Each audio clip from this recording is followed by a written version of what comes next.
IP. Vanité, intrigue, passion. Un feuilleton de Sophia Désir avec les voix de Réginald Lubin, Alessandra Lemoine, Smoy Noisy, Nadine Stephenson, Mario Vio, Stéphane Lacroix, Clarence Renoir, Laurence Giraud, Sandra Lobir, Marie-Jean-Louis, Kael Edmond, Sabrina Désir Stanley Figaro et Milena Sandler. Narration Wendell Théodore. Enregistrement et montage Joël Widmayer.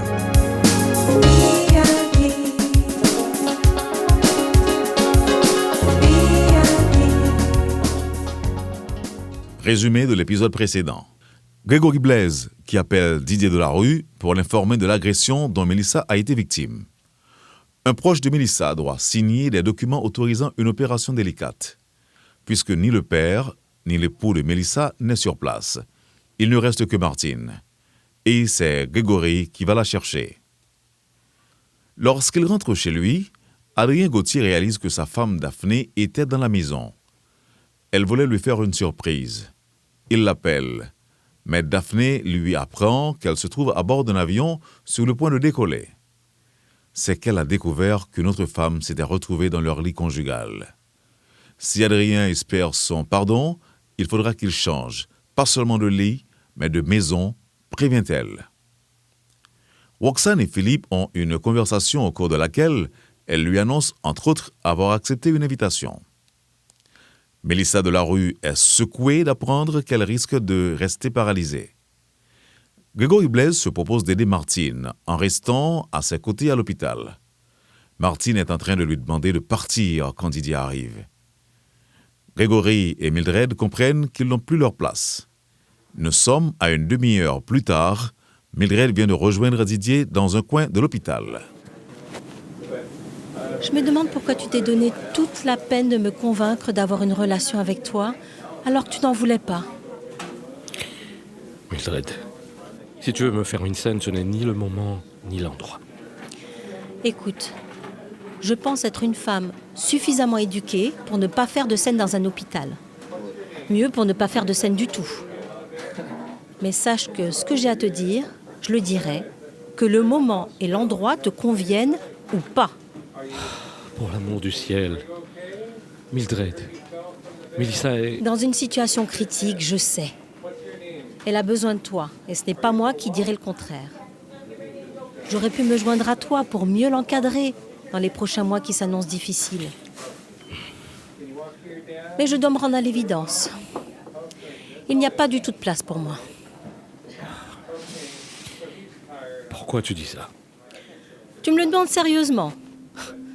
Pas tout simplement parce que la reine Martine est arrivée et qu'elle occupe tout l'espace. Là, tu es inutilement méchante. Martine se fait aussi discrète que possible. Discrète ou sournoise? Il a fallu qu'elle pointe son nez pour que tu... Mildred, tu viens de me dire que tu ne voulais pas faire de scène. Mais ça en a tout l'air. Didier, je te quitte. Mildred, Ne pousse pas ton hypocrisie jusqu'à me dire que tu regrettes. Cela ne te fait ni chaud ni froid. Moi, oui, j'ai des regrets. Et beaucoup. Je regrette de t'avoir rencontré. Je regrette d'avoir donné de l'importance à une relation que tu as toujours banalisée. Je regrette de t'avoir permis de m'utiliser comme un jouet. Je regrette amèrement d'avoir perdu mon temps avec toi.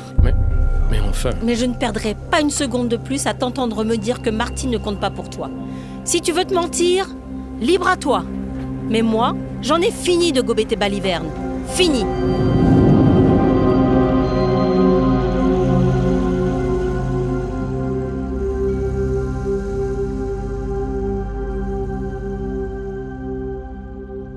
Nous sommes chez Martine Delarue.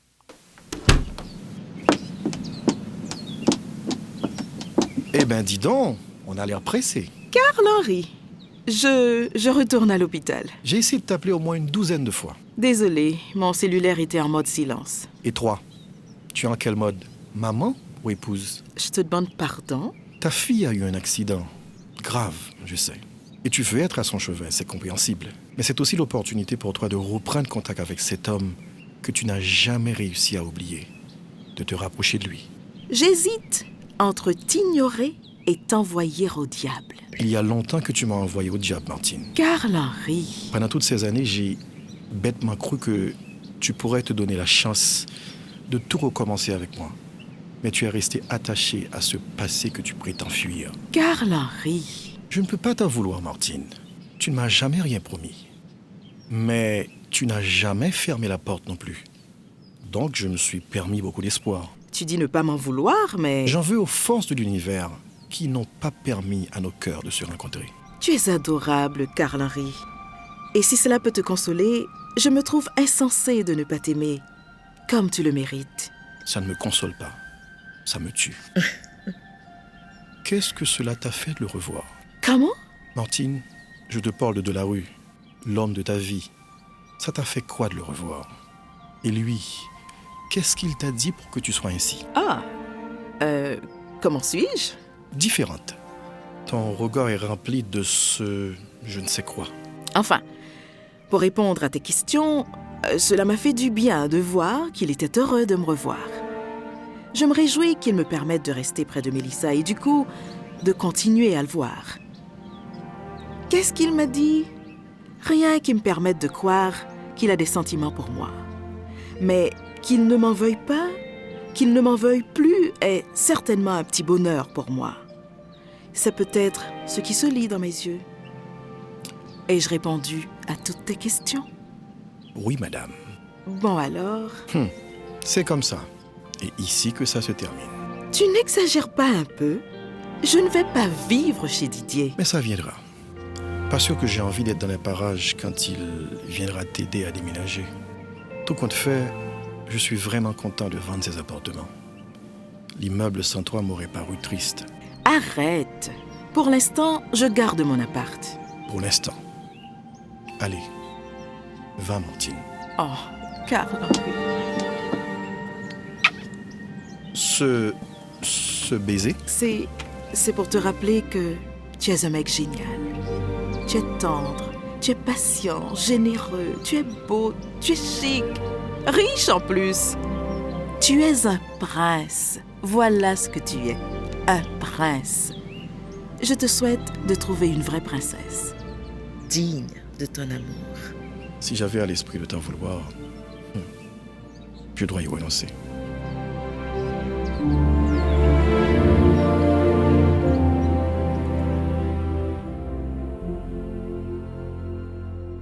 Quelques heures plus tard, à l'hôpital, Monsieur Delarue, Oui.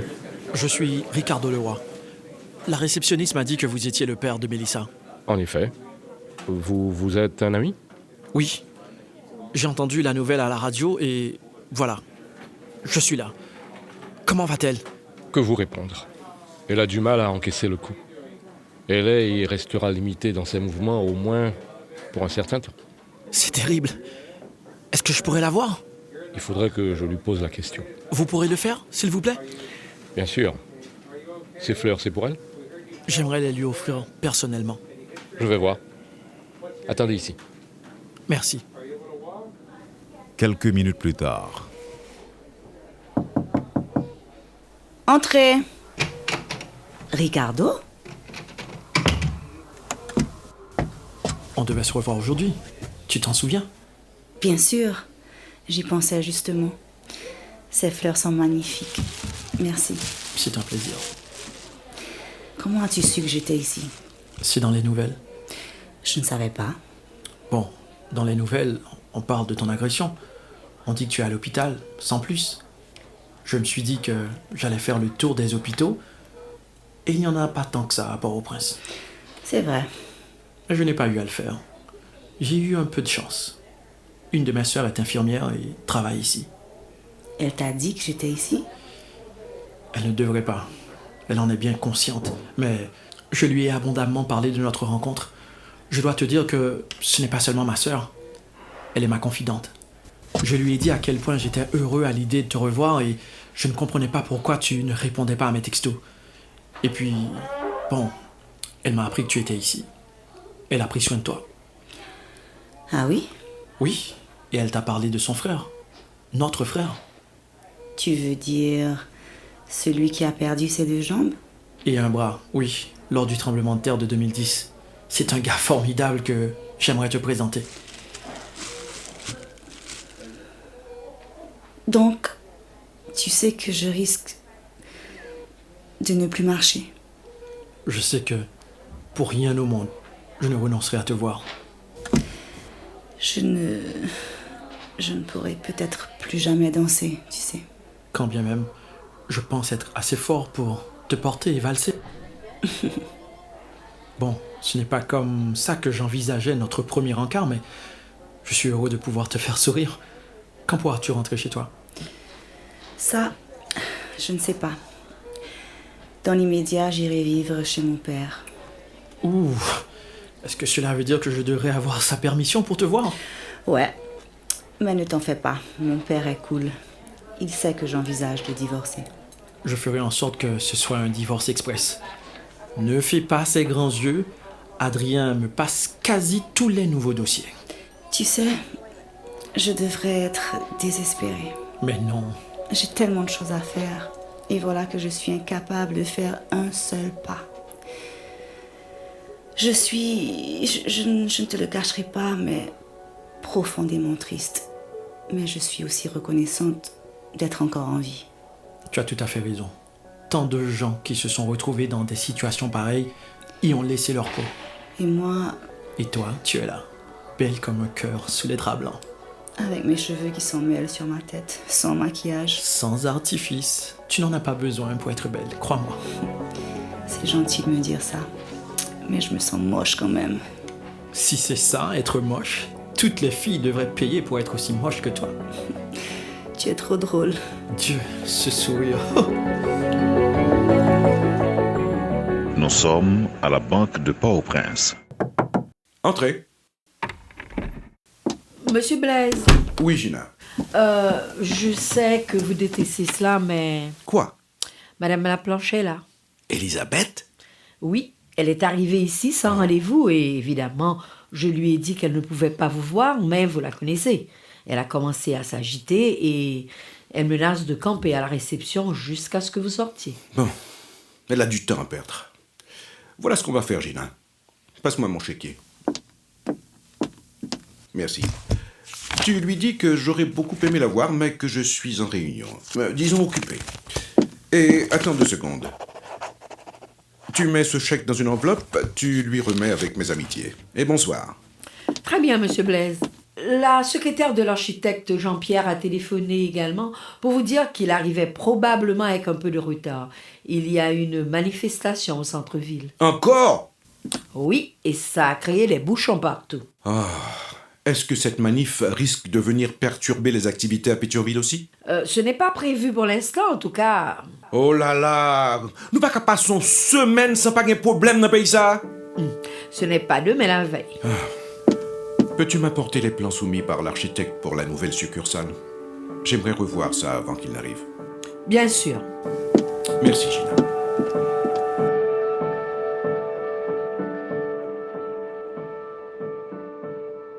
Quelques minutes plus tard. Entrez. Où sont les plans que je t'ai demandé? Je vais vous les apporter, monsieur Blaise. Je voulais vous dire que Madame Laplanche a pris le chèque, mais elle n'a pas lâché prise. Elle veut absolument vous voir. Gina, dis-moi, tu trouves que j'ai la tête du bon Dieu? Pardon, monsieur? Tout le monde veut me voir, tu n'as pas remarqué? Ça doit être parce que je ressemble au bon Dieu. Gina, le sens de l'humour, tu sais ce que c'est? Oui, mais avec vous, on ne sait jamais sur quel pied danser. Ah! Des fois, oui, vous souriez, mais l'instant d'après, vous sautez au plafond. Alors moi, je préfère rester sur mes gardes avec vous, monsieur. Là, tu décris un monstre. Oh, je n'oserais pas, monsieur. Bon, fais donc entrer cette déchaînée. Sinon, j'imagine qu'elle mettra le feu ici. Très bien. Vous pouvez passer, madame. Ou pas de dim li pas qu'à recevoir? Moi, je savais qu'il le ferait. So, ouais, hein? Ce ne sont pas mes affaires, madame. Justement, ce ne sont pas vos affaires. Il faut donc éviter d'y fourrer le nez. Vous n'êtes que la secrétaire de Grégory, pas sa mère, ni son garde du corps. Puisque je suis sa secrétaire, justement, je respecte ses instructions. Hein? Rince. Bonjour. Grégory. Elisabeth. Merci pour le petit chèque, c'est gentil. C'est surtout généreux. Généreux? 200 000 misérables gourdes? C'est à peine si ça fait 3 000 $. Comme ma secrétaire te l'a dit, je suis occupé. Alors essaie d'être brève. Je ne suis pas venu quémander ici, Grégory. Ou bon petit chèque là, moi prends-le. That's it. Tu es venu faire quoi? Me plaindre de la façon dont j'ai été traité dans une succursale de la banque que tu diriges. Je me suis présenté pour ouvrir un compte et la subalterne qui m'a reçu m'a demandé depuis quand j'étais sorti de prison. Elle l'a fait à voix haute devant tous les clients qui étaient dans la file. Alors je viens dénoncer l'attitude irrespectueuse de cette demoiselle. Voici sa carte de visite que m'a arrachée sous bureau là. Oh, Elisabeth. Je vais parler à la directrice de la succursale. Il faut qu'elle soit sanctionnée. On verra. Tu banalises les faits, c'est ça? Hein? Pas étonnant, parce que tout compte fait, toi aussi tu as des préjugés. Ton bulldog de secrétaire n'a fait que m'annoncer que tu as sorti ton chéquier et tu as signé le chèque, comme si c'est comme seulement moi qui Mado. Bon, tu l'as quand même pris ce chèque. Et pourquoi pas? Je ne vais pas... Excuse-moi. Allô? Comment allez-vous, ma chère amie? Oh, mal. Si mal que j'aurais besoin de voir un médecin dans les meilleurs délais. Ça tombe bien, je suis médecin, je me ferais une joie de voler au secours d'une jolie dame qui se sent mal. Est-ce que la dame peut passer à votre clinique? Elle n'est pas très loin. Certainement. Parfait, docteur. Vous êtes très amusante. Vous trouvez? Oui, donc... sérieusement, vous allez passer à la clinique? Seulement si vous m'y invitez. Considérez que vous avez une invitation permanente que vous pouvez utiliser toutes les fois qu'il vous plaira. Oh, docteur, je pourrais en abuser. Ne vous gênez pas. Je serais heureux de vous revoir. En fait, j'appelais pour vous inviter à prendre un verre ce soir ou demain, quand votre agenda vous le permet. Mon agenda me permettra ce soir et demain soir. Ah, formidable. À tout de suite. Tu vois, Grégory, tu te crois le centre du monde. Mais il y a sur cette terre, dans cette ville, des hommes moins radins et moins grincheux que toi. Des hommes tellement plus intéressants, mes amis. Bon alors, je m'en vais. Mais j'espère que tu prendras tout de suite les mesures nécessaires pour que cet employé irrespectueux soit révoqué. Sinon, m'a payé 2 vacabons à le calonner sur que ça là à toute ça que la donne. Quelques heures plus tard, à l'hôpital. Coucou, on peut entrer? Papa, viens. On dirait que tu as meilleure mine. Pleurer ne va pas me faire marcher plus vite. Mais tu as bien le droit de verser quelques larmes, si tu en as envie. Je connais l'histoire d'un homme qui a perdu ses 2 jambes et un bras, qui mène une vie plus que normale. Ton cas est pas seul. Nous ne savons pas encore. Papa, le médecin dit que... Que tu as plus de 90% de chances de marcher de nouveau. Alors on va s'en tenir à cela. Oui, mais ce sera difficile. Je reste préoccupée pour Lily. Oh oui, il y a de quoi te préoccuper. Elle va être tellement gâtée par son grand-père et démesurément par sa grand-mère, si tu le permets. Maman? Elle m'a confié avoir envie de passer du temps avec Lily. Waouh! Elle a des années à rattraper. Comment l'as-tu trouvée? Justement, après toutes ces années sans la voir. Sereine. Mildred ne doit pas être contente de la voir dans le coin. Oh non. Et tu veux connaître la nouvelle du jour? Elle a rompu avec moi. Je suis désolée. Vraiment? Mélissa, tu n'aimes pas Mildred. Papa. Tu t'es forcé à l'accepter, mais pas au point d'en faire une amie. Écoute, papa. C'est la vie et... Tu as toujours su respecter ma vie privée, mais je sais que tu te réjouis de notre rupture. Et toi, tu n'as pas l'air de mourir de chagrin. Je dois admettre qu'elle a raison. On tournait en rond. Est-ce que cette rupture ouvre la porte à... À quoi? Je ne sais pas. À la possibilité que toi et maman... Mélissa, on est tellement loin de là. Elle n'a personne non plus que je sache. C'est ce qu'elle t'a dit? Elle m'a dit qu'elle connaissait un prince. Un vrai prince. Mais qu'elle n'arrivait pas à l'aimer. Et tu sais ce que je crois, papa? Si ni elle ni toi avez pu vivre pleinement une autre relation, si vous ne vous êtes jamais battu pour boucler ce divorce, c'est peut-être que vous êtes faits pour mourir ensemble. Oublions un peu tes rêves d'enfant et parle-moi de ce jeune homme qui est venu te visiter. Je veux bien t'en parler, si tu me sors d'ici. Tu veux rentrer? Le médecin a dit que je me sentais bien, qu'il pouvait me donner l'exéa aujourd'hui. Alors emmène-moi. J'ai envie d'être avec ma fille. Ok, mais tu auras besoin d'aide. Et je ne peux pas être avec toi tout le temps. J'avais l'intention de discuter avec ta mère pour voir si elle peut passer les journées avec toi pendant que moi je serai au bureau. Qu'est-ce que tu attends alors? Passe-moi le téléphone.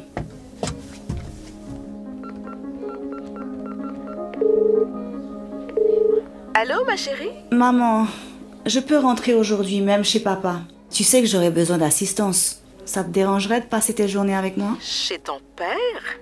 Oui. Pas sûr qu'il aimera l'idée. C'est son idée. Alors, dans ce cas, c'est oui. Oui, oui. Je te rappelle, maman, je te rappelle. Tu as entendu son cri de joie, papa? Elle a dit oui. Comme si c'était une demande en mariage. Ça, ouais.